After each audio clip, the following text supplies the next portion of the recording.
মঞ্চে বসা আছেন বিশিষ্ট ইসলামী চিন্তাবিদ শিক্ষাবিদ জনাব মাওলানা আলমগীর হুসাইন, মাওলানা সুলতান আহমেদ সহ মাওলানা আবু সালেহ আরফানা লাকা যিকরা। আলেমদের মর্যাদা সম্মান আল্লাহ যেন আরো বাড়িয়ে দেন। দল মত জাতি বর্ণ ধর্ম নির্বিশেষে কোরআনে কারীম শোনার জন্য যারা এসেছি আমরা খুশি, এই জন্য বলছি আলহামদুলিল্লাহ। যারা চাষবাস করে দেখবেন এই মানুষগুলোর ফসল যদি বেশি হয়, ঘরের কোনা গোলা আরো যে সমস্ত জায়গায় ফসল রাখা যায়, ধান গম ভুট্টা রাখা যায়, এগুলো রাখার পরও জায়গা হচ্ছে না, বিভিন্ন জায়গায় ছড়িয়ে রাখে দিয়ে রাখে। যিনি দায়িত্বে আছেন তার মানে পরিচালক যিনি, গেরস্থ যিনি, উনি কি মন খারাপ করেন যে এত ফসল কেন হয়ে গেল? ওনার আনন্দ লাগে যে ফসল আরো বেশি হোক, আমার ঘরে জায়গা না থাক, ডলে জায়গা না থাক, এরপরে জায়গা না হলেও দরকার হয় মানুষের বাড়িতে দিয়ে আসবো, এরপরও ফসল বেশি হোক। তাফসীরুল কোরআন মাহফিল মহেশপুরবাসী যা সাজিয়েছে, ওরা মনে করেছিল মানুষগুলো এত আসবে না, তারপরেও যাই এসেছি। বাড়িওয়ালা যারা যারা দায়িত্বে আছে কমিটির, এরা নারাজ না, এরা আরো খুশি যে আরো হোক।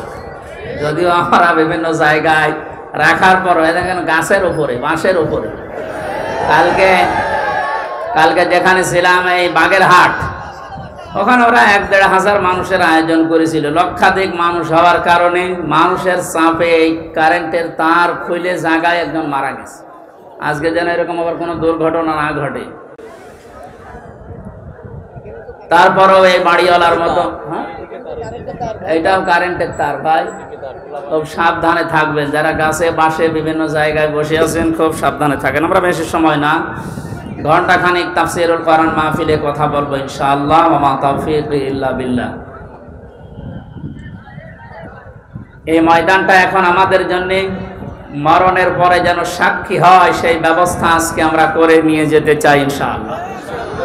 মরণের পরে কিছু সাক্ষী আমরা কোরআন এবং হাদিস থেকে পেয়েছি, 4 প্রকার হবে। প্রথমে মানুষকে বিচার করার জন্য আল্লাহ রাব্বুল আলামিন যখন তুলবেন, প্রথমে তার মুখের উপরে মোহর লাগিয়ে দেবেন। তার হাত এবং পাও অন্যান্য অঙ্গ প্রত্যঙ্গ আল্লাহর সাথে কথা বলবে। সূরা ইয়াসিনের 65 নম্বর আয়াতে আল্লাহ জানিয়েছেন, আল ইয়াউমা নাখতিমু আলা আফওয়াহিহিম ওয়া তুকাল্লিমুনা আইদিহিম ওয়া তাশহাদু আরজুলুহুম বিমা কানু ইয়াকসিবুন। জোরে বলেন আল্লাহু আকবার। আল্লাহ পাক বলেন, আজকের এই দিনে তোমার মুখ আমি সেলাই করে দিলাম, মুখে মোহর লাগিয়ে দিলাম, তোমার হাত এবং পা অন্যান্য পতঙ্গগুলো আমি আল্লাহর কাছে তোমার বিরুদ্ধে পক্ষে সাক্ষী দেবে। এই জন্য এই সাক্ষীটা আমরা যেন ঠিক রাখি। আমাদের হাত, আমাদের পা, অঙ্গ পতঙ্গ যেন কিয়ামতে ময়দানে মহাশারে আমাদের বিরুদ্ধে চলে না যায়। এমন এমন কাজে হাত দিয়ে করা দরকার, এমন এমন কাজে পা দিয়ে করা দরকার, কিয়ামতে যেন এটা আমার পক্ষে দাঁড়িয়ে সাক্ষী দিয়ে আমাকে জান্নাত পর্যন্ত পৌঁছিয়ে দেয়। এই যে আইদিহিম, তোমাদের হাত, এই হাত মানে শুধু এই হাত না, তাফসীরের ভাষায় এসেছে হাত মানে ক্ষমতার হাত। এই 17 বছর ক্ষমতার হাত যারা অন্যায়ভাবে ব্যবহার করলেন বিভিন্ন চেয়ারে বসে, আপনি বলেন তো কি জবাব দেবেন কিয়ামতে আপনার এই হাত দিয়ে? আপনার মুখ তো থাকবে বন্ধ, কথা বলতে পারবেন না, আপনার এই হাত আপনার বিপক্ষে চলে যাবে। এই জন্য আপনার জন্য আমাদের আফসোস হচ্ছে, আপনি এই 17 বছর জুলুম করার কারণে শুধু নিজের ক্ষতি করেননি, নিজের শরীর পর্যন্ত ক্ষতিগ্রস্ত করবেন, আপনার হাতও আপনার বিপক্ষে যাবে। প্রভাব প্রতিপত্তির হাত আছে। এলাকায় অনেকের ক্ষমতা ছিল না, কিন্তু প্রভাব প্রতিপত্তি ছিল। টাকা পয়সা, জমি জায়গা, অর্থ সম্পদের মালিক হওয়ার কারণে এগুলো জুলুমের পক্ষে কাজে লাগিয়ে মাজলুমকে আরো যেন জুলুম করা যায় সেভাবে ব্যবহার করেছিলেন। নিজের সাথে আপনি মিলান। তাফসীর মাহফিলে এসেছেন, অন্তত কিছু নিয়ে যান। আপনার মনের পরিবর্তন যদি কোরআন ঘটাতে না পারে, যেহেতু কিয়ামত পর্যন্ত হেদায়েতের বাণী নিয়ে আর কোনো কিতাব আল্লাহ পাঠাবেন না, সুতরাং এর কথা শুনে আপনাকে হেদায়েত পাওয়া লাগবে। আল্লাহ যেন আপনাকে পরিবর্তন হওয়ার তৌফিক দান করেন, আমিন। এরপরে যে সমস্ত হাতের কথা আছে, এমনকি শরীরের এই হাতও এর ভেতরে আছে, এই হাত দিয়ে আমরা এমন কোন কাজ এখন থেকে মরণ পর্যন্ত আর না করি যেন আমার বিপক্ষে গিয়ে আমাকে আবার জাহান্নামে নিয়ে যায়। 2 নম্বরে ওয়ারজুলুহুম বিমা কানু ইয়াকসিবুন দিয়েছেন। আল্লাহ রাব্বুল আলামিন পায়ের কথা জানিয়েছেন। পা দিয়ে মানুষ শক্তিশালী কাজগুলো করে বেশি আমরা দেখি। এই পৃথিবীতে ইসলাম ধ্বংস করার জন্য, ইসলামকে উৎখাত করার জন্য এক শ্রেণীর মানুষ এখনো বিভিন্ন লাইনে শক্তি খাটিয়ে যাচ্ছে। এজন্য আমাদের পা, আমাদের হাত আমরা পক্ষে রাখি, আল্লাহর পক্ষে, কোরআনের পক্ষে, মানবতার পক্ষে। আল্লাহ তুমি তৌফিক দিও, আমিন। 2 নম্বরে সাক্ষী হয়ে দাঁড়াবে আপনার এই 2 কাঁধের উপরে যারা আছে এরা। আল্লাহ পাক জানিয়েছেন কিরামান কাতিবিন ইয়ালামুনা মা তাফআলুন। সম্মানিত 2 জন লেখক তোমাদের সাথে আমি আল্লাহ দিয়েছি, এরা সব সময় তোমাদের ভালো মন্দ লিখতে আছে। সুতরাং এই সাক্ষীটা আরো কঠিন। এই যে 2টা সাক্ষী 24 ঘন্টা আমাদের কাঁধের উপরে বসে লিখতেছে। আমার তো আফসোস হচ্ছে এই 15 বছরে অনেকের অনেক কিছু লেখা হয়েছে কিন্তু প্রকাশ হয়নি, তাই ধরা পড়েনি। টাকলা মোরাদের নাম শুনেছি আমরা। এই লোকের মাত্র 6 মিনিট 8 সেকেন্ডের একটা অডিও কল রেকর্ড ফাঁস হওয়ার কারণে তার সব চলে গেছে। এরকম বহু কল রেকর্ড ফাঁস হওয়ার অপেক্ষায় এখন সামনে আছে। ভাতের হোটেলের মালিক হারুনের মাত্র কয়েক সেকেন্ড, সব হারিয়েছে। আমরা হাসির জন্য বলছি না, আমাদের এখানে হাজারো মানুষ যারা অনেকের এরকম রেকর্ড আছে যেন ফাঁস না হয়। এই সমস্ত দুর্বৃত্তদের থেকে শিক্ষা নেওয়া দরকার। আমাদের জীবনেও বহু রেকর্ড আছে, ওর 6 মিনিট 8 সেকেন্ড ফাঁস হয়ে যদি সব হারায়, কিয়ামতের ময়দানে এই যে 2 জন বসে আছে এরা কিন্তু সব ফাঁস করবে। না জানি আমাদের আবার সব হারিয়ে যায় কিনা। 3 নম্বরের সাক্ষীর কথা আমি পেয়েছি। এই যে জমিনে বসে আছে, এই জমিনটা কিয়ামতে সাক্ষী দেবে, মহেশপুরের এই জমিন। আখরাজাতিল আরদু আসকালাহা। আল্লাহ পাক বলেন মাটির ভেতরে যা আছে সব সেপাল, সবগুলো বোঝা জমিন সেদিন বের করে দেবে। সুতরাং এখানে বসে আছি, এই জায়গাটুকু যেন কিয়ামতে আমার পক্ষে দাঁড়ায়, বলেন আমিন। এরপরের সাক্ষী হচ্ছে আল্লাহ আমার আমল নামা, যেটা আজকের তেলাওয়াতকৃত আয়াত দিয়ে আমরা যেটা আরম্ভ করবো ইনশাআল্লাহ। সূরা বনী ইসরাইলের 14-15 নম্বর আয়াত আল্লাহ জানিয়েছে, ইকরা কিতাবাকা কাফা বিনাফসিকা আল-ইয়াওমা আলাইকা হাসিবা। না, একটু কথা বন্ধ করেন, আপনার গোনাহ হয়ে যাচ্ছে। মনে করছেন আমার কষ্ট হচ্ছে, আমার গোনাহ হবে না, আপনার গোনাহ হচ্ছে। ভাই, কোরআনের আলোচনা আরম্ভ হলে আল্লাহর ঘোষণা হচ্ছে চুপ থাকা লাগবে, শোনা লাগবে। পরিবেশ এখন এরা কি করবে? আর জায়গা নেই, এই জন্য যেখানে দাঁড়িয়ে আছেন, বসে আছেন, শুয়ে আছেন, থাকেন, তো কথা শোনেন। আবার বলছে চুপ করেন, কথা বলা যাবে না। ভাই, মোবাইলে রেকর্ড হচ্ছে, ওটা কালকে আপনি ইন্টারনেট থেকে নামিয়ে নেবেন, দেখতে পারবেন। আর পরে যারা দেখতে পাননি, আমি এখানে বসে থাকবো, দেখে তারপর বাড়ি যাবো।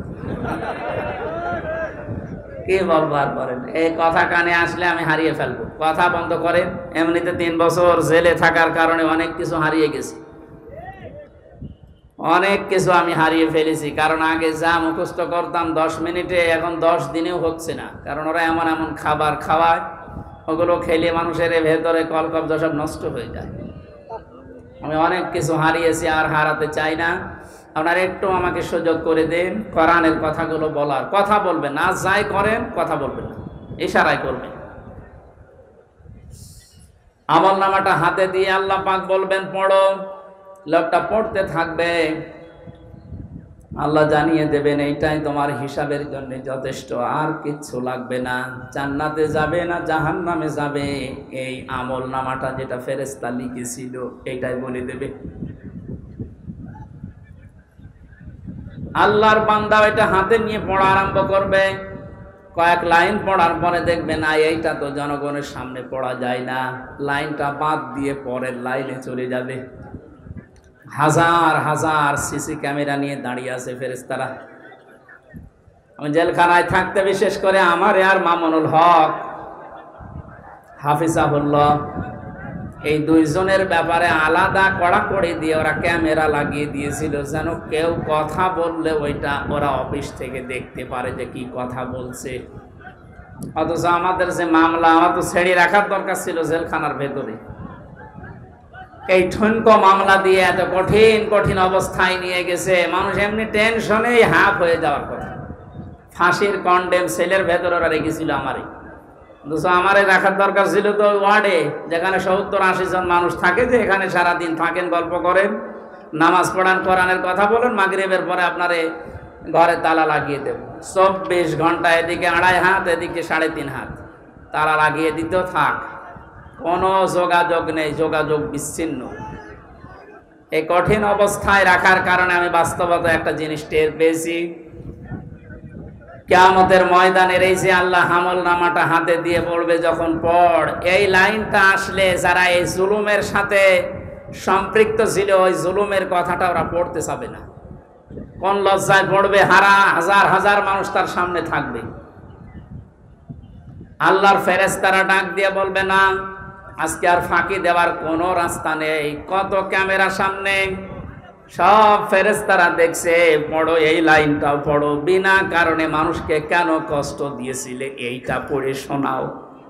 যারা কষ্ট দিলেন এই 17 বছর, হাজার হাজার লক্ষ লক্ষ মানুষকে, আপনার বিবেকের কাছে বলেন তো, আপনি কি পড়তে পারবেন কিয়ামতে ওই লাইন? পারবেন না। এই জন্য তওবা করার সময় যেহেতু এখনো শেষ হয়নি, পশ্চিম দিকে এখনো সূর্য ওঠেনি, আপনি এখনো তওবা করতে পারেন যদি আল্লাহ কবুল করেন। কিন্তু দুঃখজনক হলো সত্য একটা ভয়ঙ্কর তথ্য, আল্লাহু লা ইয়াহদিল কওমাজ জালিমিন, জালেমদেরকে আল্লাহ হেদায়েত দেয় না। আপনার কপালে যে কি আছে, নিজের কপালে আপনি নিজে কোড়াল মেরেছিলেন। আপনার জন্য এখন আমরা যারা মুসলিম, আমাদের আফসোস হচ্ছে যে আপনি কি করলেন, দুনিয়াও শেষ করে দিলেন, আপনার আখিরাতটা ধ্বংস অলরেডি হয়ে গেছে। আপনার থেকে আমরা শিক্ষা নিতে চাই, আমাদের বাকি জীবনে যেন আমরা এমন কোনো কাজ না করি যেটা আমি জনগণের সামনে পড়তে পারবো না, ঠিক আছে? তাহলে এই মাহফিল সাকসেস হবে। তাছাড়া আমি একেবারে হাব্বা জাব্বা দিয়ে স্টেজ সব ভেঙে ফেললাম, কোনো কাজ আছে? বাংলাদেশে ইসলাম কায়েম হয়ে গেল মনে করেন, কিন্তু আমার নাজাত হইল না, লাভ আছে? বলেন না কেন? ইসলাম কায়েম হোক না হোক আমার চেষ্টা করা লাগবে এই জমিনে, কারণ এই যে ইসলাম, এটা আল্লাহর তৈরি করা, আল্লাহর পাঠানো। আমি ইসলামের মালিক না, আমি ইসলামের খাদেম। আমি ইসলামের কে? এই যে জমিনটা, এই যে মনে হয় 2-3 বিঘা জমিন এখানে পড়ে আছে, এই জমিনের মালিক হচ্ছে ইনি, সভাপতি সাহেব, মুন্সি সাহেব। আমাদের মতো 8-10 জন কামলা, জন, মনীষ, পাট, লেবার যাই বলেন, উনি ভাড়া করিস যে আপনারা সকাল থেকে বিকাল 5টা পর্যন্ত এই জায়গায় ধান লাগান, এই জমিনে, বিকাল 5টায় আপনাদের বেতন দিয়ে দেব। বিকাল 5টা বাজতে আর মাত্র 10 মিনিট বাকি আছে। কয় মিনিট? 8-10 জন মস্তান এসেছে মোটরসাইকেল নিয়ে, বড় বড় ছড়ি নিয়ে, সোনার ছেলেরা এখন যেটা ব্যবহার করতো, যেটা এখন পাওয়া যাচ্ছে, এইটা এখন নিয়ে এসে বলছে এ ধান আমরা লাগাতে দেব না, ধান লাগিয়েছেন যা আরো তুলে ফেলবো। আমরা যারা আছি কামলা হিসাবে যারা কাজ করছি, একেবারে ছেড়ে দিলে হবে? তাহলে বেতন পাওয়া যাবে? ওদেরকে বলবো, ভাই এ জমিনের মালিকও আমরা না, এ ধানের মালিকও আমরা না, আমরা কামলা, আমরা হচ্ছে জন, লেবার যাই বলেন, আমরা খাদেম, কাজ করছি, বিকাল 5টায় বেতন দিয়ে দেবে। এখনো 10 মিনিট বাকি আছে, আপনারা ধান যদি তুলে ফেলতে চান, এ ফসল নষ্ট করতে চান, 10 মিনিট পরে তোলেন। অবশ্য ঠিক এইরকম কামলা নেওয়া যায় না? ঠিকই বলিস, কারণ জমি তো আমার না, এ ধানও আমার না, তুলে ফেলেন, আমার অসুবিধা নেই, 10 মিনিট পরে আমার বেতনটা আগে বিকাল 5টায় নিয়ে নি। বিকাল 5টা বাজার আগে কিন্তু এ ধান আমি তুলতে দেব না, যারা 10 জন কামলা আছি।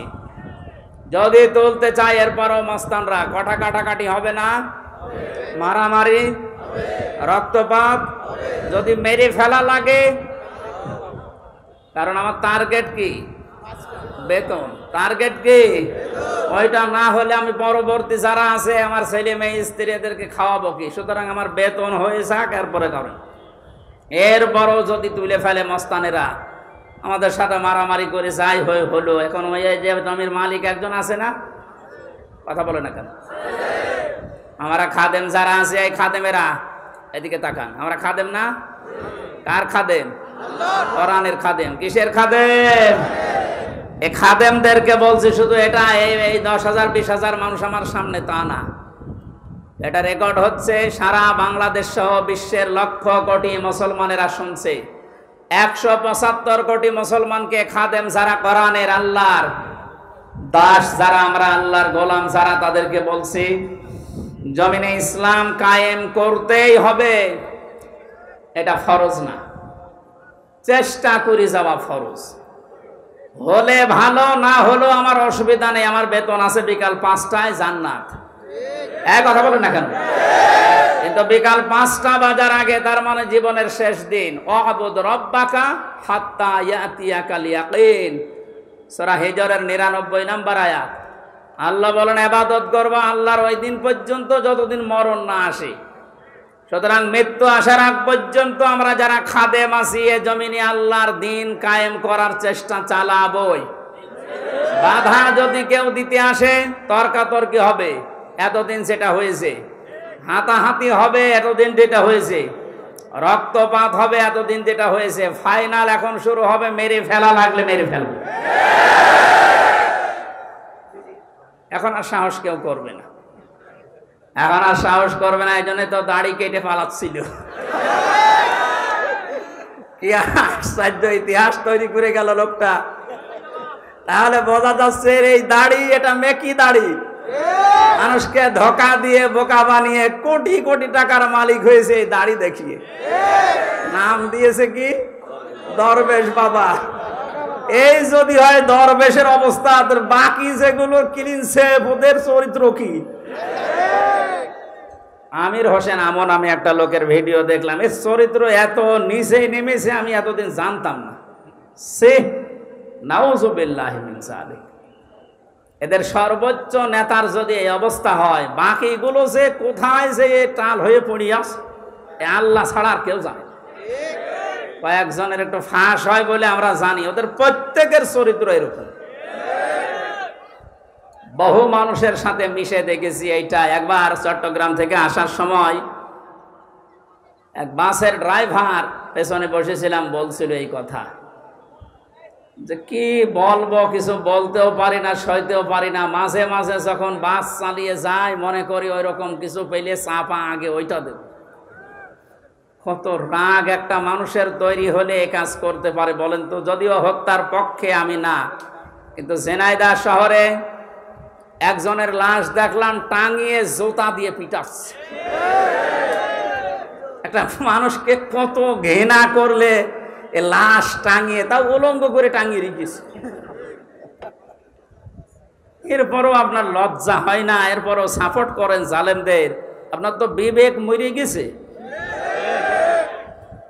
এতক্ষণ মাওলানা হুসাইন আহমেদ অনেক কথা বলেছে, সর্বশেষ কথা ছিল আয়না ঘর নিয়ে। এই কথা শুনলে অনেকে মনে করছে আয়না ঘর মানে চারিদিকে আয়না দেওয়া। কোনো আয়না নেই, কোনো আয়না নেই। আমি তো রিমান্ডে 10 দিন ছিলাম, কোনো আয়না নেই। যে অবস্থা তৈরি করেছেন আপনি, এর সাথে জড়িত যারা প্রধান থেকে শুরু করে নিম্ন পর্যন্ত, একটাকেও ক্ষমা করার মতো না। কারণ এরা ক্ষমার অযোগ্য হয়ে গেছে। ক্ষমা পাওয়ার জন্য যে যোগ্যতা দরকার এদের ভেতরে সেটা নেই। সুতরাং যারা বলছেন এদেরকে ক্ষমা করে দিলে হয় না, না, কিসের ক্ষমা? আপনি ব্যারিস্টার আরমান, যিনি 9 বছর পর্যন্ত অপেক্ষায় ছিল, উনি আজকে একটা ভিডিও বার্তা পাঠিয়েছে যে আমি আশা ছেড়ে দিয়েছিলাম যে আমার পরিবারস্থ লোক মনে হয় আমি আর দেখতে পারবো না, কিন্তু আমার পরিবারের লোক আমার আশা ছাড়েনি। আপনি এই দৃশ্যটা একটু সামনে নিয়ে নিজের সাথে মিলান তো। আপনার জীবনেও কোনোদিন জালেমদের ক্ষমা করতে মনে চাইবে? কখনো চাইবে না। মানে বাস্তবতা টের পাচ্ছেন না, তাই 5 দিন 7 দিন 10 দিনে আপনার অবস্থা এরকম হয়ে গেছে। 8 বছর 10 বছর 12 বছর 14 বছর একজনকে মাটির নিচে এক ঘরের ভেতরে পচা খাবার দিয়ে আটকিয়ে রেখেছে। আপনার বিবেক বলে কিছু আছে? আপনি জানোয়ার চাইতো খারাপ। মনে করলাম তাফসীর করব কি করে? দৃশ্যগুলো সব এখন চোখের সামনে ভাসতেছে।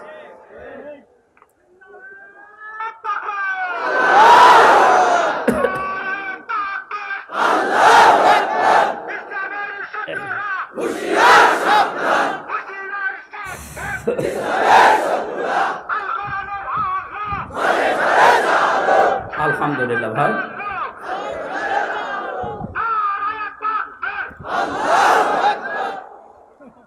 আমার ভাইরা, কোরআনে কারিমে আল্লাহ পাক জানিয়েছেন মায়াশফা শাফাআতান হাসানাতান ইয়াকুল্লাহু নাসীবুম মিনহা ওয়া মায়াশফা শাফাআতান সাইয়্যাতান ইয়াকুল্লাহু কিফলুম মিনহা ওয়া কানা আল্লাহু আলা কুল্লি শাইইন মুকিতা।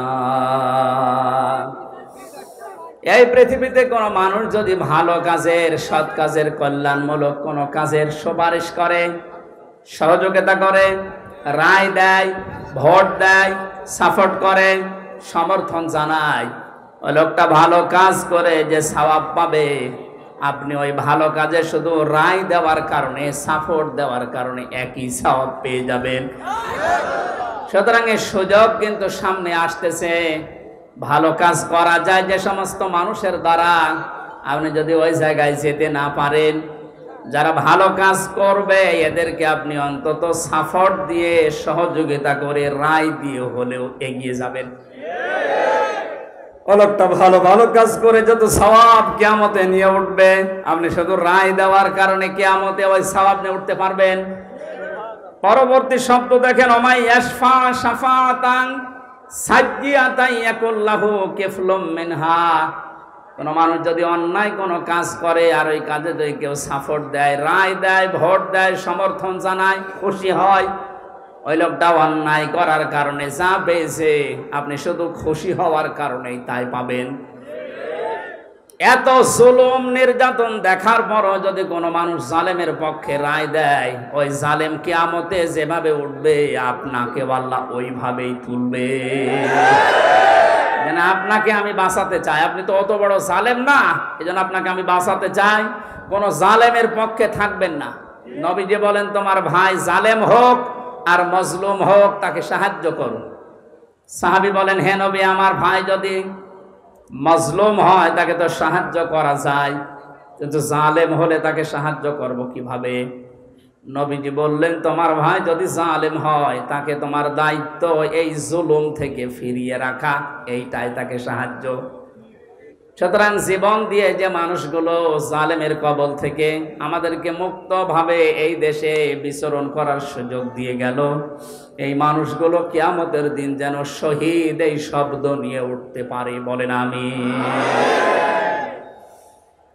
ময়দানে মাহশারে আমলনামাটা, কিতাবটা যখন আপনার হাতে আল্লাহ তুলে দেবে, বলবে তুমি নিজেই যথেষ্ট, জান্নাতে যাবে না জাহান্নামে যাবে। আমি আমার ঈমান থেকে কথা বলছি, কারো দিকে না তাকিয়ে এবার নিজের দিকে আয়াতের সাথে মিলিয়ে বলেন তো, এখনই যদি মারা যান আর এই বইটা যদি আপনার সামনে তুলে ধরে বলে, বল হামজা তুই এইটা পড়ে যা, জান্নাতে যাবি না জাহান্নামে যাবি? কাবা শরীফ যখন তাওয়াফ করে মানুষ, আমি 16 সালে গিয়েছিলাম, গত বছরও গিয়েছি, বাস্তবতায় যেটা দেখলাম, ষষ্ঠ চক্করে মানুষ একটা দোয়া পড়ে আল্লাহর কাছে, আল্লাহুম্মা ইন্না আলাইয়া হুকুকান ফীমা বাইনি ওয়া বাইনিকা। কাবার সামনে নিয়ে বলে, রব্বুল আলামিন তুমি আমার মালিক, আমি তোমার গোলাম, তোমার ভেতরে আমার ভেতরে বহু দেনা পাওনা আছে, আমি বান্দা হিসাবে, দাস হিসাবে, গোলাম হিসাবে যা যা পাবো তুমি সেই বীর্য থেকে শুরু করে হামজা বানিয়ে সব দিয়ে দিয়েছো। আমি উল্লেখ করার মতো কিছু ছিলাম না। হাল আতা আলাল ইনসানি হিনুম মিনাদ দাহরি লাম ইয়াকুন শাইআম মাযকুরা। মানুষ কি একটু চিন্তা করে না যে জন্মের আগে, এ পৃথিবীতে আসার আগে উল্লেখ করব এমন কোন বিষয় লোকটা ছিল না। আজকে সভাপতির নামের নিচে দেখলাম লেখা বিশিষ্ট ব্যবসায়ী আলহাজ নুরুজ্জামান মুন্সি, কত সুন্দর নাম দিয়ে পেছনে ডিগ্রি লাগিয়ে দিয়েছে। উনি এই কাজ করি খায়। বয়স যদি এখন 60 বছর হয়, 61 বছর আগে এই নাম গন্ধ পৃথিবীর মানুষ জানতো? বলেন বলেন। শুধু এতটুকুই না, বাবার বীর্য যখন মায়ের রেহেমের ভেতরে দ্রুত গতিতে পাস হয়, আল্লাহ পাক বলেন ওই দিকেও একটু তাকাও। ফালিয়ানজুরিল ইনসানু মিম্মা খুলিকা মিম্মা ইন দাফিকি ইয়াখরুজু মিন বাইনিস সুলবি ওয়াত তারাইব। মানুষকে নজর করে দেখে না কি জিনিস দিয়ে তাকে বানালাম। বাবার স্ফলিঙ্গ দিয়ে দ্রুত গতিতে বের হয়ে যাওয়ায় না পাক পানিটা মায়ের রেহেমের ভেতরে জমা হয়। এই যে সলবন এবং তারাইব দিয়েছেন আল্লাহ। সলবন বলা হয় বাবার লজ্জাস্থান, তারাইব বলা হয় মায়ের লজ্জাস্থানকে। এই দুইটা শব্দ আমি তাফসিরের ভেতরে ব্যাখ্যায় পেয়েছি। আল্লাহ বাবার ক্ষেত্রে এক বচন দিয়েছেন, মায়ের ক্ষেত্রে বহু বচন দিয়েছেন। কেন দিলেন? তাফসিরে তাবারি মুফাসসিরে আয়াতের এই সলবনা তারাইবের ব্যাখ্যা করতে গিয়ে লিখেছেন, পৃথিবীতে মানুষকে নিয়ে আসতে বাবার চাইতে মায়ের কমপক্ষে 3 গুণ কষ্ট বেশি হয়। এই যে এখানে যত পুরুষ মানুষ আছি আমরা, সর্বোচ্চ 45 ইউনিট কষ্ট যদি আমাদের শরীরের ভেতরে কেউ এনে দেয়, আমি সঙ্গে সঙ্গে মারা যাবো, আর সহ্য করতে পারবো না। বিজ্ঞান জানিয়েছে পৃথিবীতে হামজাকে দুনিয়ায় আনতে তার মায়ের কমপক্ষে 57 ইউনিট কষ্ট সহ্য করা লেগেছে। 45 আসলে আমরা মারা যাব, অথচ উনি সহ্য করেছিলেন 57 ইউনিট। প্রতিটি জিনিস পরিমাপ করার একটা যন্ত্র আছে, কষ্ট মাপ দেওয়ার জন্য একটা যন্ত্র আছে, এটা ইউনিট দিয়ে মাপা লাগে। এই যে এই প্যান্ডেলটা যদি আপনাকে আমি মাপ দিতে বলি, দাড়ি পাল্লায় তুলে দেবেন কি দিয়ে? ফিতা লাগবে, গজ লাগবে, টেপ বলেন, এটা দিয়ে মাপতে দিলে আপনি মাপতে পারবেন এটা কয় গজ। পৃথিবীতে প্রতিটি জিনিস মাপার আলাদা আলাদা যন্ত্র আছে না নেই? কষ্ট মাপার জন্য 45 থেকে 57 আপনি হিসাব করেন। এতগুলো কষ্ট সহ্য করার পরেও শুধু শেষ করেননি। সূরা হাক্কাত 15, 16, 17, 18 এই আয়াতগুলোর তাফসিরে পেয়েছি, হামালাতুহু উম্মুহু কুরহা ওয়া ওয়াদাআতুহু কুরহা ওয়া হামলুহু ওয়া ফিসালুহু 30 শাহরা ইলা আখির আয়াত। আল্লাহ পাক বলেন তোর মা তোকে কষ্টের পরে কষ্ট সহ্য করে পেটে বহন করেছে। শুধু এতটুকুই শেষ করেনি, ডেলিভারির যে কষ্টটা এটাও সহ্য করেছে। এতটুকুও শেষ করেনি, 2 থেকে 2.5 বছর পর্যন্ত বুকের দুধ খাওয়িয়েছে।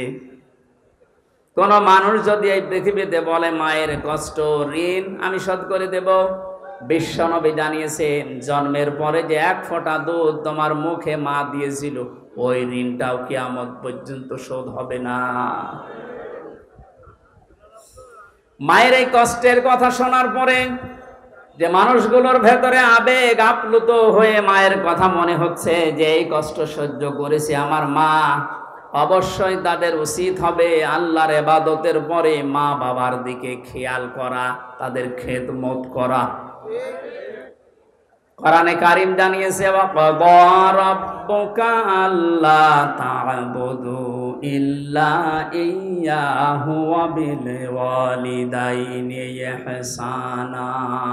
এদিকে তাকান। ফাইনাল কোনো প্রশ্ন? আল্লাহর আইন মানা কি? সবাই মুখ খোলেন তো কি? মা বাবার আইন মানা ফরজ না। এই যে মাঝখানে ওয়া আছে, মা বাবার আইন মানা ওয়াজিব না, ফরজ না, ওয়াজিব না। মা বাবার খেদমত করা ফরজ, আইন মানা শুধুমাত্র আল্লাহর ফরজ। কার?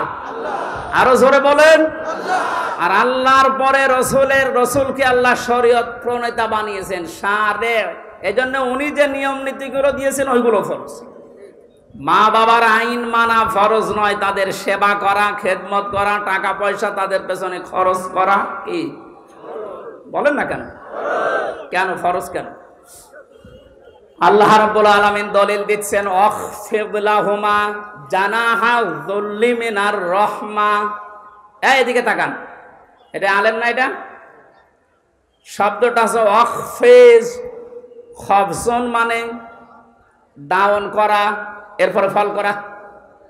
খফজন মানে কি? ডাউন করার পরে ফল করে দেওয়ার আরবি নাম অখফিজ বা খফজন।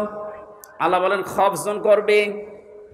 জানাহান মানে ডানা, জিল্লুন মানে ছায়া হয় বা নম্রতা হয়। তোর যে ছায়া আছে ডানা, আর এই ডানার ছায়াটা এভাবে ডাউন করার পরে ফল করে দিবি। আমার প্রশ্ন হচ্ছে, এ পৃথিবীতে কোনো মানুষের ডানা আছে কি? এটা কি? তাহলে আল্লাহ এখানে এদন দিত বা আউদা দিত, এ শব্দ না দিয়ে জানাহুন পাখির ডানা আল্লাহ আমাদেরকে দিলেন।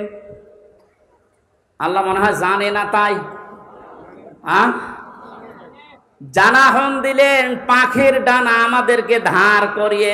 কেন? ডানা আর দুনিয়ায় কারো নেই, পৃথিবীতে আর ডানা কারো আছে না নেই? কিসের আছে? আরে ভাই পাখির ডানাই তো দিয়েছে। পাখি বাদ দিয়ে পৃথিবীতে আর কারো ডানা নেই? আছে, এরোপ্লেনের ডানা আছে, হেলিকপ্টারের ডানা নেই? ওদের ডানাটা আল্লাহ এখানে লাগালেন না কেন? তাহলে তো আমাদের এই যে জানাহুন দেওয়া লাগতো না। পাখির ডানার কথা দিয়েছেন এই জন্য তাফসীর মাহফিলে আসতে হয়। আপনারা শুনতেছেন? জানাহুন শব্দটা আল্লাহ পাখির কাছ থেকে ধার করে আমাদেরকে লাগিয়ে দিলেন, কারণ আমাদের এই হাতের ভেতরে পর নেই, এর ভেতরে মোলায়েম কোনো কিছু নেই, সব শক্ত। পালক আছে, পর আছে, মোলায়েম করার কোনো কিছু নেই, এটা শক্ত। কিন্তু পাখির ডানার ভেতরে পর আছে, পালক আছে, একটার পরে আর একটা যখন লাগিয়ে দেয় সফট হয়ে যায়, কোমল, নরম, তুলতুলে হয়ে যায়। আল্লাহ এতটুকু শেষ করেন, জানাহাত দুল্লি মিনার রহমা দিয়েছেন। যে পাখির ডানাটা শুধু ডানা এভাবে ডাউন করে না, ও যখন ডাউন করার পরে ফল করে দেয়, ওর নিচে পাখির বাচ্চাগুলো যাবার পর একটা কিচির মিচির আওয়াজ দেয়। বাংলাতে এটা বলে অনির্বচন সুখ। কি বলে? একটা অনির্বচন সুখ অনুভব করার কারণে ভেতর থেকে আওয়াজ হয় কিচির মিচির। আমরা মনে করি কিচির মিচির না, এ আনন্দটা, এ আওয়াজটা পাওয়ার জন্য না। কি করে কি হয়? আপনারা সব পিছান তো, এত আস্তে পিছালে হবে না, আরো পিছান, পিছান, আরো পিছান, আরো পিছান, যান, আরো এক হাত যান। এই ছেলে যাও যাও যাও, চেয়ার সরানো লাগবে না, তুমি নিজে সরো।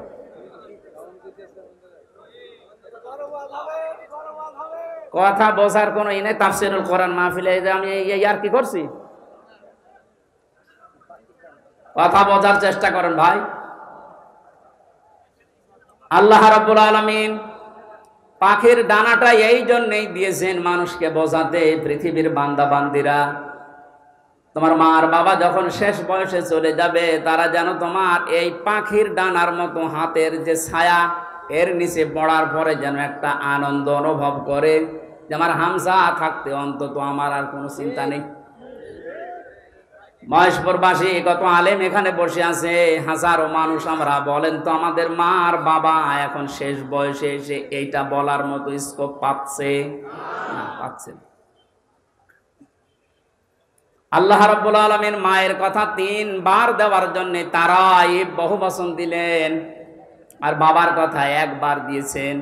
আমি যেটা পর্যন্ত এটা নিয়ে এসেছিলাম, নেই থেকে শুরু করে এ পর্যন্ত যিনি নিয়ে আসলেন, কারো সাহায্য যার লাগেনি। মার বাবার এই যে স্ফলিঙ্গ দিয়ে নাপাক পানিটা দিয়ে তাফসিরে পড়েছি, আল্লাহ 8টা জিনিস বানিয়েছিলেন: রক্ত, গোশত, চর্বি আর চামড়া, চুল, রগ, হাড় আর পর্দা। 8টা জিনিস যখন মায়ের রেহেমের ভেতরে এক হয়ে যায়, আল্লাহ পাক তখন ফেরেশতাদেরকে বলে, আমি আল্লাহ আমার রব নামের কারণে 5টা জিনিস একে দান করব। ওয়াজআলা লাকুমুস সামআ ওয়াল আবসারা ওয়াল আফইদা ইলা আখিরিল আয়া। সূরা নাহলের 78 নম্বর আয়াতের মাঝের অংশে আল্লাহ জানিয়েছেন, শ্রবণ শক্তি, দর্শন শক্তি, বাক শক্তি, আকেল শক্তি আর ঘ্রাণ শক্তি, এই 5টা আমি আল্লাহ নিজে তাকে দান করেছি। একটাও যদি কম দিতাম, দুনিয়ায় আসতো ওই লোকটা কিন্তু অপূর্ণাঙ্গ হয়ে। এখানে অনেকাংশ মানুষ, আমরা সব পূর্ণাঙ্গ মানুষ।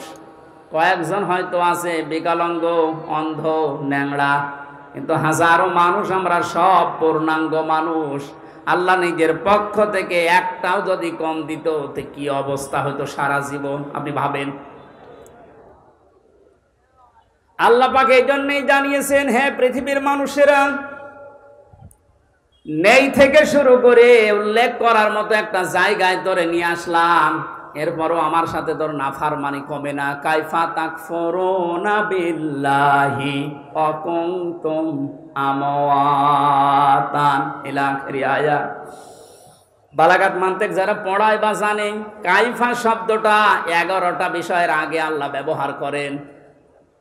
কাইফা শব্দের প্রথম ব্যবহার হচ্ছে মান্তিকের কায়দায়। আল্লাহরও বিশ্বাস হতে চায় না এমন জায়গাকে আল্লাহ কাইফা দিয়ে শুরু করেন। এটা এতক্ষণ যেটা বলছিলাম, বীর্য থেকে শুরু করে এ পর্যন্ত আনার পেছনে কারো কোনো অবদান নেই। মার বাবা শুধু এক বিছানায় ছিল, এতটুকু তাদের কাজ। বাকি যা করার বলেন তো কে করেছে? এই মানুষ এখান থেকে হামজা পর্যন্ত হবার পরে যখন নাফরমানি করে, তখন আল্লাহ কাইফা শব্দ দিয়ে শুরু করেছে যে কি করে নাফরমানি করে আমারও বিশ্বাস হয় না। কাবার গেলাপ ধরে মানুষ কিন্তু ষষ্ঠ চক্করে এইটাই বলে এসেছি আমরা, রব্বুল আলামিন, আমি তোমার গোলাম হিসাবে, বান্দা হিসাবে বহু কিছু আমাকে তুমি দিয়েছো, ওই যে বীর্য থেকে পর্যন্ত, কিন্তু তুমি আমার মালিক হিসাবে আমার তো কিছু দেওয়া দরকার। আমি তো কিছুই তোমার আজ পর্যন্ত দিতে পারলাম না। তবে একটা জিনিস আমার আছে, পুঁজি। তোমার ওই রহমান, ওই গাফফার, ওই গফর নামের খাতিরে এই কাবার সামনে নিয়ে বলছে, আমারে মাফ করে দাও। এই জন্য যারা তাওবা করার জন্য এখনো রাজি হননি, এখনো পর্যন্ত শয়তানের ধোঁকায় পড়ে আছেন, সুযোগ আছে, আপনারা আশা করছি ফিরে আসবেন। আল্লাহ রাব্বুল আলামিন এই যে রাত 12টার পরে তাহাজ্জুদের সময়ে প্রথম আসমানে এসে আপনাদের মতো আমাদের মতো মানুষকে ডাক দিয়ে বলবা, আসো ক্ষমা চাও, ভুল করে ফেলেছো, ক্ষমা চাও। আমরা যেন ক্ষমা চেয়ে নিজের জীবনটাকে মুহাম্মদুর রাসূলুল্লাহর উম্মতে পরিণত করতে পারি, বলেন আমিন। মহেশপুরবাসী বান্দা যখন এটা পড়তে পড়তে কিছুক্ষণ যাবার পরে দেখবে না লজ্জা লাগে, পড়ার মতো না, আল্লাহ পাক বলবেন না পড়া লাগবে। আমার তো ওই দিবসের কথা মনে হয়ে এখন আফসোস হচ্ছে, আল্লাহ আমি কি সত্যি পড়তে পারবো? আমার এই 24 সালের এটা আগস্ট মাস, যদি আল্লাহ বলে প্রথম তারিখ পর্যন্ত তোরে মাফ করে দিলাম, চা তোর কোনো হিসাব নেই, শুধুমাত্র এই যে 17 তারিখ আজকে, এই 17 দিনের হিসাব দিয়ে জান্নাতে চলে যা।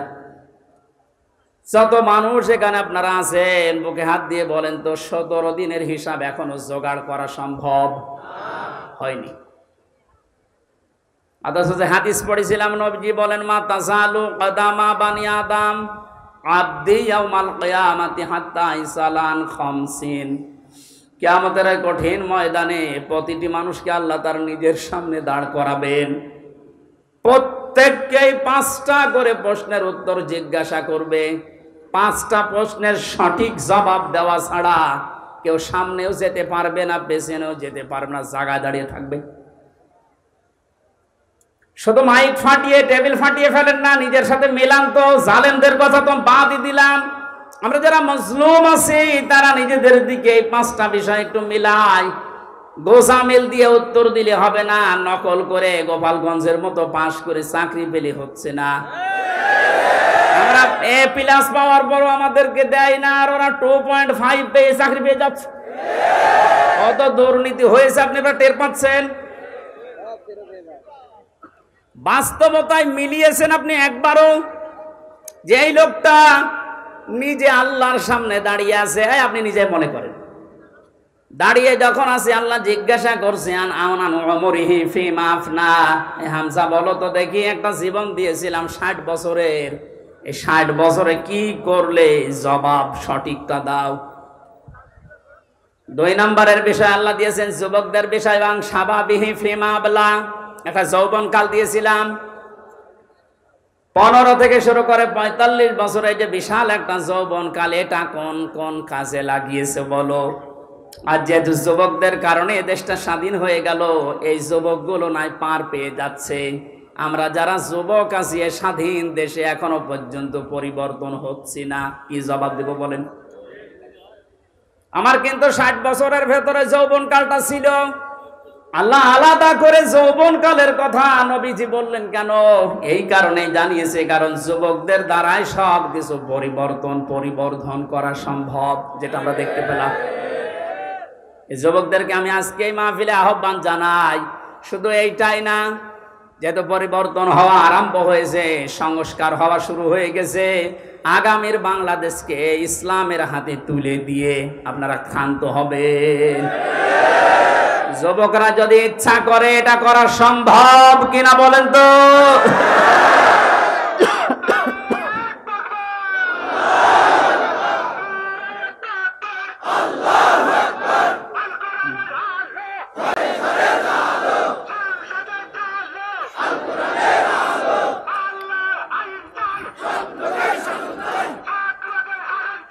আল্লাহর আইন চাই। আলহামদুলিল্লাহ, তাকবীর যেন আল্লাহ কবুল করেন এবং বাংলাদেশ চোখে যেন দেখান, বলেন আমিন। আজকে এই যে শেজিয়া বাজারে আমি আয়াতটা পড়েছিলাম, রাআইতান নাস ইয়াদখুলুনা ফি দীনিল্লাহি আফওয়াজা। হে নবী, আপনি যখন দেখবেন যে আল্লাহর সাহায্য এসে গেছে, তখন তো বিজয় হবে। দলে দলে পালে পালে মানুষ ইসলামে প্রবেশ করছে, যেটা আমরা এখন চর্মচোখে সারা বাংলাদেশে দেখতে পাচ্ছি। একটু যাদের বিবেক আছে, একদম মরে যায়নি, তারা আজ সব কিছু ভুলে ইসলামে চলে আসছে। কারণ ইসলামের মালিক ওরা জানে যে দেশে জামাত ইসলাম, শিবির, চরমনা, এরা না, ইসলামের মালিক কে? আর যারা আমরা আছি, আমরা ইসলামের খাদেম। সুতরাং ইসলাম প্রতিষ্ঠা করতে গিয়ে, ইসলাম কায়েম করতে গিয়ে বিকাল 5টার আগে কাউকে আমরা আর ষড়যন্ত্র করতে দেব না ইনশাআল্লাহ। এই যে বিচারপতির নামে কলঙ্ক, মানব জাতি হিসাবে একদম কুলাঙ্গার, এই যে মানিক, বিচারপতির নাম নিলাম এই কারণে, নাম নিয়েও গুনাহ হবে, কারণ এ মানুষের পর্যায়ে পড়ে না। ইসলামকে এই দুনিয়া থেকে মিটানোর জন্য, বিশেষ করে বাংলাদেশ থেকে যারা ভূমিকা পালন করেছে বেশি, তার ভেতরে এই অবৈধ বিচারপতি একজন। ওর কথাবার্তা শুনলে শয়তান পর্যন্ত হাসে, বলে আল্লাহ তুমি আমারে শয়তান বানিয়েছো। এটা চোখে দেখনি? আমি মাঝে মাঝে ওরা দেখি আর ভাবি, আমি তো শয়তান দেখি না, যদি দেখতাম মনে হয় এরকমই হতো। একটা টাটকা নির্ভেজাল শয়তান। সুতরাং এরকম শয়তানের অনুসারী যারা আছেন, তরিন আফরোজ থেকে বহু শয়তানকে 15 বছর দেখলাম। এখন ইসলামের যে উর্বর ভূমি বাংলাদেশে হচ্ছে, চলছে, কায়েম হওয়ার পথে, বাধা দিতে আসলে কিন্তু বিকাল 5টার আগে কোনো ছাড় নেই। এটা তো গেল কামলাদের। আর যিনি জমির মালিক এই যে বসে আছে, উনি যদি এসে দেখে সব ধান নষ্ট করে ফেলেছে, এরপরে উনি কিছু বলছে না, তাহলে মানে ওনার কোনো শক্তি নেই। বিশ্বাস করেন, মনে মনে চিন্তা করেন ওনার শক্তি নেই তা না, এখন হয়তো কিছু বলছে না, গোপনে ওনার কোনো কিছু আছে। যেদিন ধরবে ওইদিন বাপ বলার সময় দেবে না। যেটা আমার আল্লাহ এখন মালিক হিসাবে করছে। ইন্না বাদশা রব্বিকা লাশাদীদ, তোমার রবের ধরা বড় শক্ত ধরা। নৌকা উঠে পালাতে গিয়েও পারে না। পারবে কি করে? কারণ ওরে তো আমরা ধরি নাই, ধরেছে কে? এদের কারণে হাজারে অবৈধ আইন মন্ত্রীর কারণে হাজার হাজার মানুষ আইনের এই জায়গায়, ন্যায় বিচারের জায়গায় অবিচার পেয়েছে বেশি। তার বাস্তব প্রমাণ আমি নিজে না, সিএমএম কোর্ট, জজ কোর্ট, হাইকোর্ট মিলিয়ে আমার মামলা কতবার তুলেছে। এই যে আমার মামা বসে আছে, মামা শ্বশুর, আমার চাচা ছিল ঢাকায়, বাবা তো ওগুলো বোঝে না ভালো, রাত দিন দৌড় চাকরি করে বেটা, এরপরও রাত দিন এখানে ওখানে উকিল ধরে করবে কি?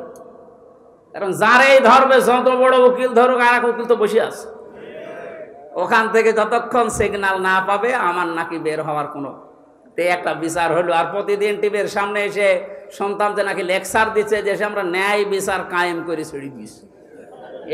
এই ন্যায় বিচার। আমার মতো মূল্য চুরির মামলায় যদি 33-32 বার হাইকোর্টে মামলা ওইটি জামিন না দেয়, কিসের ন্যায় বিচার? যেটা এখন সব পরিষ্কার হয়ে গেছে। 15 বছরে কোনো ন্যায় বিচার দেশে কায়েম হয়নি, পুরাটা হয়েছে অবিচার। আল্লাহ যেটা নিজে এখন ধরিছে। এই জন্য সাবধান। আল্লাহ এমনি কিছু বলছে না, অনেকে মনে করছে এত কিছু করে কিছু হয় না। এখন কিছু টের পাচ্ছেন? আলেমদের মাথায় দড়ি দিয়ে ছাগলের মতো, গরুর মতো যখন টেনে নিয়ে যেত ওই কোর্টে, বারান্দায় দাঁড়িয়ে অনেক শয়তান দেখতাম হাসতেছে আর টিপ্পনি কাটতেছে। যে দেশে আর হুজুর নেই, আমির হামজা, এই মাওলানা মামুনুল হক, এরে ধরলো, আর হুজুর নেই দেশে। তাদের কত সুন্দর সুন্দর কথা, ফেরেস্তার মতো কথা বলে, আর এরা উঠলে শুধু রাজনীতি করে। ধরেছে, ঠিকই হয়েছে। এখন আপনি টের পাচ্ছেন কি হচ্ছে? 10 দিন আগে যে লোকটা আইন পুরা চালাতো, সেই লোকটার পক্ষে একটা উকিল পর্যন্ত এখন দাঁড়াতে রাজি না। এইটাই আল্লাহর ধরা। এটা কার ধরা? এই জন্য জমিনের মালিক যিনি, উনি যদি ধরে, বাপ বলার কিন্তু সময় পাবেন না। আমরা এখন এই আয়াতটা আল্লাহকে বলছি, আল্লাহ তুমি আমাদেরকে দেখাও যে দলে দলে মানুষ ইসলামে প্রবেশ করছে। এটা যেন আমরা দেখতে পাই, চর্ম চোখে দেখতেছি, এটা যেন আরো বৃদ্ধি বাড়ে। জোরে বলেন আমিন। কারণ জমিনে বহু মানুষ এইতে 52-53 বছর চালিয়েছে, আমরা দেখলাম না? বাবা চালিয়েছিল, স্বামী চালিয়েছিল, চাচা চালিয়েছিল, বউ চালিয়েছে, ভাবি চালিয়েছে। এক কথা বলছেন না? কিন্তু কোরআন দিয়ে চললে দেশটা কেমন দেখা যায়, এটা এখনো আমরা দেখি নাই। এখন আমরা সবাই একমত, দলমত আর নেই। কোরআন দিয়ে এই দেশ চললে কেমন দেখা যায়, ওইটা আমরা এই চোখে দেখতে চাই। কারা কারা দেখতে রাজি আছেন দেখি? লিল্লাহি তাকবীর।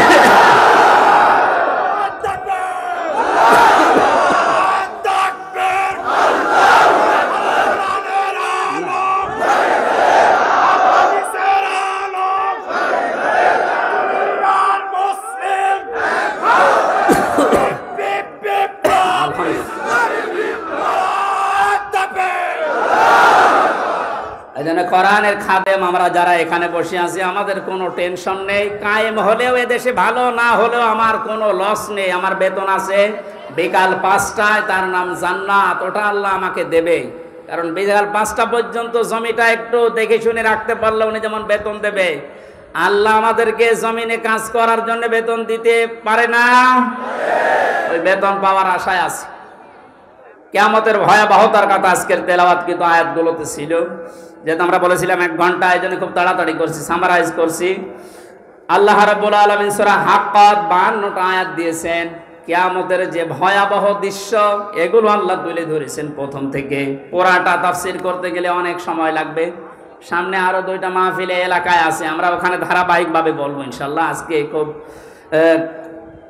খুব কম সময় নিচ্ছি।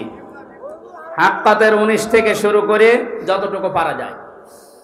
আল্লাহ রাব্বুল আলামিন বলেন, ফাআম্মা মান উতিয়া কিতাবাহু বিয়ামিনিহি ফায়াকুলু হাউমুকরাউ কিতাবিয়া।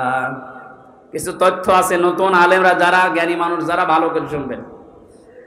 আল্লাহ পাক বলেন, কিয়ামতের কঠিন ময়দানে যেদিন বিচার শুরু হবে, ফাকাইফা তাত্তাকুনা ইন কাফারতুম ইয়াওমা ইয়াজালুল বিলদানা শিবা।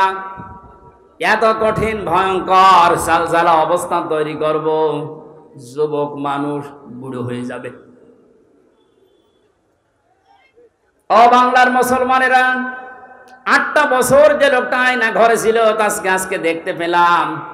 এই যে ব্যারিস্টার আরমান, যুবক বয়সের যে ছবি, 8 বছরে তার অবস্থান কোথায় গিয়ে দাঁড়িয়েছে আপনি তাকান। তা তো 8টা বছর জুলুমের স্টিম রোলার চলার কারণে তার অবস্থা এখন এই। অথচ আল্লাহ জানিয়েছেন কিয়ামতে এমন ভয়াবহ অবস্থা তৈরি করব, দৃশ্য দেখেই মানুষ সঙ্গে সঙ্গে যুবক মানুষ বুড়ো হয়ে যাবে। ওনার বুড়ো হতে সময় লেগেছে 8 বছর, কিয়ামতে আমার বুড়ো হতে সময় লাগবে কয়দিন? মুহূর্তের ভেতরে চোখের পলক পড়তে বুড়ো হয়ে যাবে মানে যুবক মানুষ। কি অবস্থা হবে এবার ভাবেন। ইয়াউমা ইয়াফিরুল মারউ মিন আখি, প্রথমেই পালাবে মানুষ দেখলেই তার আপন ভাই থেকে। ওয়া উম্মিহি ওয়া আবি, তার মায়ের কাছ থেকে, বাবার কাছ থেকে। ওয়া ফাসিলাতিহি আল্লাতী তুবি, আল্লাহ পাক বলেন তার জ্ঞাতি গোষ্ঠী, তাকে যারা আশ্রয় দিত, এই মানুষগুলো পালাতে থাকবে। ও দুনিয়ার মানুষেরা, পৃথিবীতে আমরা বিপদে পড়লে, হামলা মামলার শিকার হলে আগে ভাই আগিয়ে আসে, বাবা আসে, বংশের লোক আসে, জ্ঞাতি গোষ্ঠী যে দল করি ওই দলের লোক আসে। আল্লাহ পয়েন্ট আকারে ওগুলো আগে দিয়েছেন যে এইগুলো আগে পালাবে। একটা বারের জন্য আপনার বিবেকে নাড়া দেয় না যে এইগুলো যদি পালায়। যারা ধোকা দিয়ে অনেককে 15 বছর বোকা বানিয়ে রেখেছিল, পীরের নামে হাজার হাজার লক্ষ লক্ষ ভণ্ড বেরিয়ে, যে কোনো চিন্তা নেই আমরা আছি, ওরা আগে পালাবে।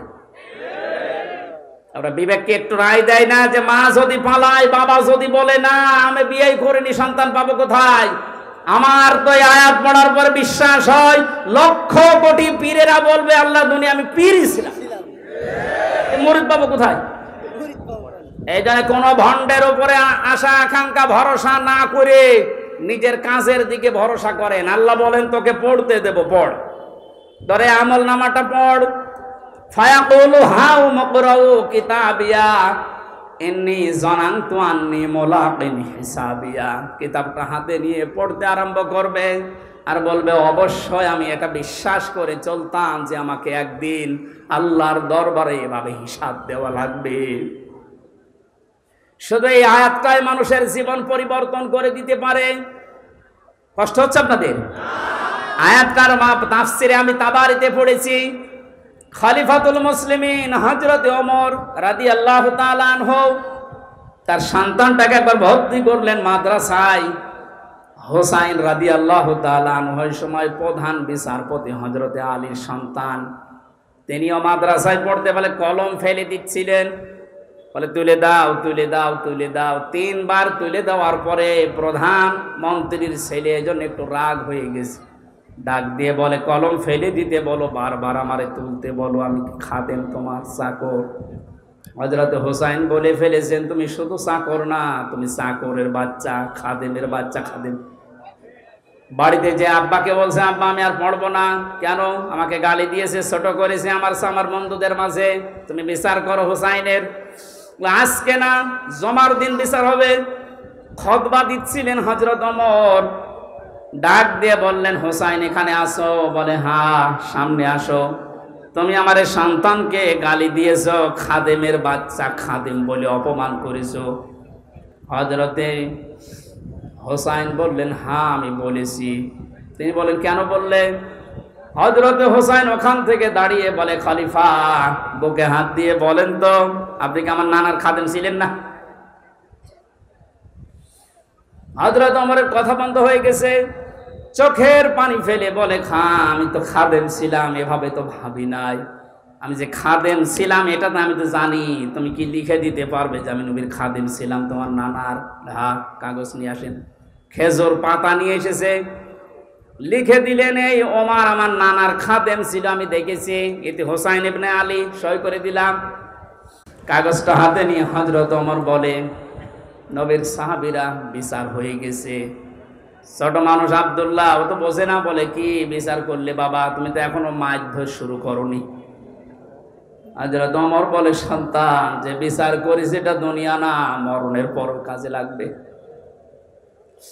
আমি ইন্নী জানান্তু আন্নী মুলাকিন হিসাবিয়া, আমি বিশ্বাস করে দুনিয়ায় চলি যে আমাকে হিসাবের মুখোমুখি হওয়া লাগবে। আমি ওমর 26 বছর বয়সে মুসলমান হয়েছি, বাকি এই কয় বছর ইবাদত বন্দেগী চাই করলাম, হিসাব দিতে পারবো কিনা জানি না। মারা যাওয়ার পরে কাগজটা আমার কাফনের ভেতরে দিয়ে দিও। আল্লাহ যখন আমাকে তার সামনে তুলে ডাক দিয়ে বলবে হিসাব দাও, জীবনে কিছুই যদি কবুল না হয়, এই কাগজটা আল্লাহকে দেখিয়ে বলবো, রব্বুল আলামিন, তুমি আমার জীবনের কিছু যদি পছন্দ না করো, তোমার ভালো না লাগে, কাগজটার দিকে তাকাও, তোমার নবীর নাতি লিখে দিয়েছে আমি নবীর খাদেম ছিলাম, এ ওসিলাই হলেও তুমি আমারে মাফ করে দাও। জবাব দেওয়া, হিসাব দেওয়া কিয়ামতের ময়দান, এটা তাদের কোন পর্যায়ে ছিল? তারা কি বিশ্বাস করত হিসাবিয়া? আর আমরা কোথায় আছি? আল্লাহ পাক বলেন হিসাব বড় কঠিন জিনিস, এজন্য আমার নবী পর্যন্ত প্রতিদিন 100 বার করে দোয়া করতো, আল্লাহুম্মা ইন্না আলাইয়া হিসাবা ইয়াসিরা, হে আল্লাহ তুমি আর চাই করো আমার হিসাবটা সহজ করে দিও। নবীজি মাঝে মাঝে বলতেন, সাহাবীরা, আল্লাহর দয়া ছাড়া হিসাব দিয়ে কেউ জান্নাতে যেতে পারবে না। সাহাবীরা বলেন, হুজুর আপনি? বিশ্বনবী বলেন, আমারও সম্ভব না আল্লাহর দয়া ছাড়া হিসাব দিয়ে জান্নাতে যাওয়া। বাংলার মুসলমানেরা যারা আগে পেছনের সব অপরাধ আল্লাহ মাফ করে দিয়েছে, এই মানুষটা যদি 100 বার হিসাবের বিষয়ে চিন্তা করে 24 ঘন্টায়, আমাদের কতবার হিসাব আসা দরকার। যে হিসাবটা যত বেশি আসবে, এই দেশ থেকে দুর্নীতি তত বেশি পালাবে। আজ এক একটা মন্ত্রী, এক একটা নেতার ঘরে যত টাকা, যত স্বর্ণ পাওয়া যাচ্ছে, এর একটাই কারণ, এরা কোনোদিন বিশ্বাস করে না যে আর একটা জায়গা আছে যেখানে হিসাব দেওয়া লাগবে। এখন যারা দায়িত্বে আছেন, পরবর্তীতে যারা আসবেন, তারা 100 ভাগ বিশ্বাস করে ওই জায়গাগুলোতে যাবেন যে আমি আর চাই করি, আমাকে কিন্তু হিসাবের মুখোমুখি হওয়া লাগে। বাংলার দুদক না, বাংলার বিচারপতি না, আমার যিনি আলাই সাল্লাহু বিআহকামিল হাকিমিন, সব চাইতে বড় বিচারপতি যিনি, ওনার সামনে আমার হিসাব দেওয়া লাগবে। কথা বলেন ঠিক কিনা? আমি হামজা সহ যত মানুষ এখানে বসে আছি, প্রত্যেককেই যেন এই আয়াতটা নিজের সাথে মিলিয়ে আল্লাহ আমাদের হিসাব যেন সহজ করে দেন, বলেন আমিন। ফাওয়া ফি ঈশাতির রাদিয়া, এই লোকটাকে আল্লাহ সন্তোষজনক জীবন দান করবেন। এদিকে তাকান এবার, যে তথ্যটা বলার জন্য এতক্ষণ পর্যন্ত এদিকে ওদিকে আমি ছড়িয়েছিলাম, এইবার সে পর্যন্ত এসেছি, আলেমদেরকে বলছি, ফাওয়া ফি ঈশাতির রাদিয়া, আল্লাহ পাক বলেন তাকে সন্তোষজনক জীবন দান করব। সন্তোষজনক জীবন কি? ফি জান্নাতিন আলিয়া, সুউচ্চ মাকাম জান্নাত যেটা, ওখানে আল্লাহ তাকে পৌঁছিয়ে দেবেন। কুতুফুহা দানিয়া, যার ফলগুলো হাতের নাগালে এসে নাড়াচাড়া করবে। কুলু ওয়াশরাবু হানিয়াম বিমা আসলাফতুম ফিল আইয়ামিল খালিয়া, আল্লাহর পক্ষ থেকে ঘোষণা আসবে, খাও, পান করো, মন মতো খাও, কারণ এই খাবারগুলো তোমাদেরকে জালেমরা দুনিয়ায় খেতে দেয়নি, এরকম আরামে জালেমরা থাকতে দেয়নি। 15 বছর অনেকে এই বাংলাদেশে নিজের স্ত্রীর কাছে রাখতে পারে নাই, নিজের ঘরে মাথা দিয়ে ঘুমাবে পারে নাই। এই কথা বলে না কেন? আম বাগানে, বাঁশ বাগানে, এমনকি ধানের ক্ষেতের ভেতরে মশারি টাঙিয়ে 15 বছর কাটিয়েছে এমন মানুষ ওই দেশে আছে। আল্লাহ পাক যেন তাদেরকে হাত ধরে ধরে বলছে, কুলু ওয়াশরাবু হানিয়া বিমা আসলাফতুম ফিল আইয়ামিল খালিয়া, এতদিন যা খেতে পারোনি এখন মন মতো খাও। আমার মনে হয় সেই সময় আমাদের সামনে এসে গেছে।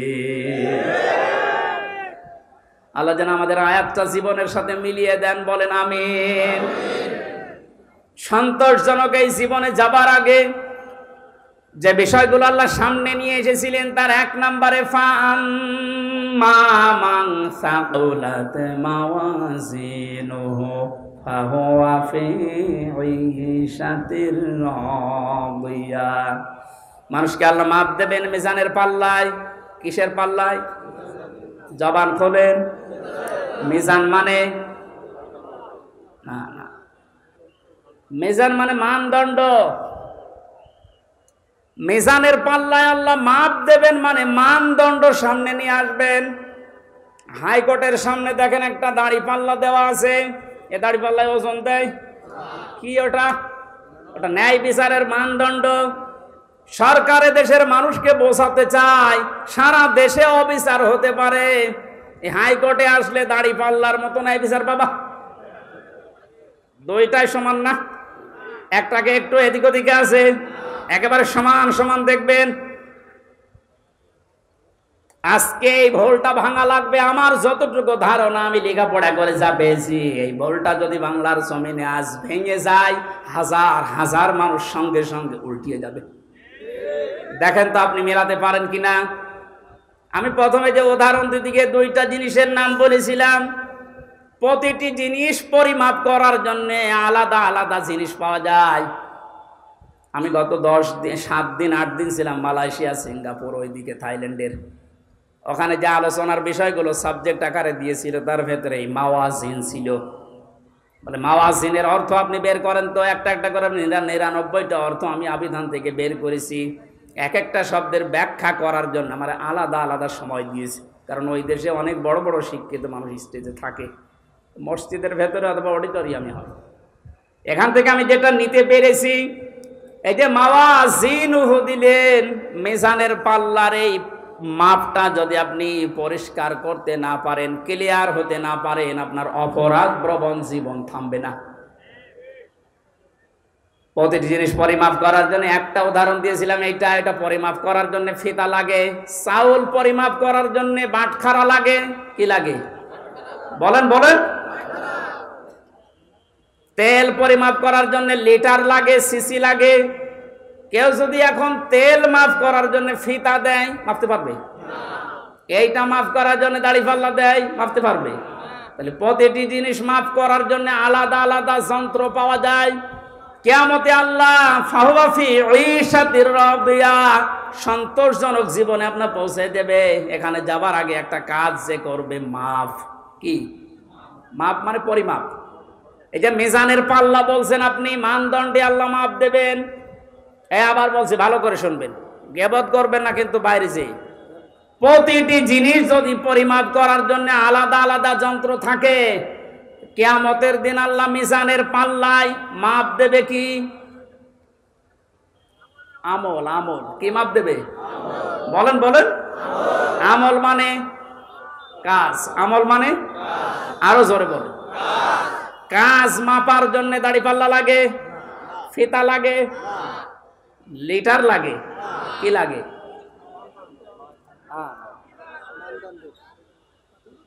কে বলেছে না?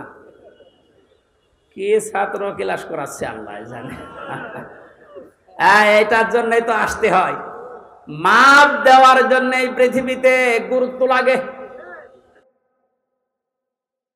কাজ যদি কেউ মাপতে চায় যে আমি কাজ মাপবো, কেজি দিয়ে মাপা যাবে যে কয় কেজি কাজ। আপনি কি ধরনের বিশ্বাস করেন কিয়ামতে আল্লাহ এইদিকে আমল তুলে দেবে আর এদিকে বদ আমল? আমল মানে কাজ। কাজ কি 5 কেজি হয়? কি বুঝেছেন এতদিন? আল্লাহ মাপ দেবে কি? আমল। আমল এটা ক্লাস চলছে, জবাব দেন তো ছাত্রের মতো। আমল মানে বাংলায়, আমল মানে বাংলায়। আবার বলেন, আমল মানে বাংলায়। আরবিতে আমল, আরবিতে, ইংরেজিতে ওয়ার্ক। জিনিস সবই এক। জিনিস সবই কি? মাথায় যেটা আছে এটার এই দেশের নাম চুল। আপনি পাকিস্তানে যে চুল কেটে দেন, কিয়ামতের আগে কাটবে না। জিনিস তো একই, নাম বিভিন্ন দেশে বিভিন্ন জিনিস, নাম এক না। জিনিস এখন গুরুত্বের ভিত্তিতে আমল যদি, কাজ যদি, ওয়ার্ক যদি মাপতে হয়, পৃথিবীতে সবচাইতে গুরুত্বপূর্ণ কাজ আল্লাহর দৃষ্টিতে ফরজ। বলেন না কেন? এরপরে ওয়াজিব, এরপরে সুন্নাত, এরপরে নফল, এরপরে মুস্তাহাব, এরপরে মুবাহ। সিরিয়াল আকারে ধরেন। আপনি সারা জীবন মুবাহ সুন্নত মুস্তাহাব হাজার হাজার করেছেন নফল, কিন্তু ফরজ ওয়াজিব করেননি, আপনার গুরুত্ব থাকবে কাজের? বলেন। এই স্টেজের গুরুত্ব কি?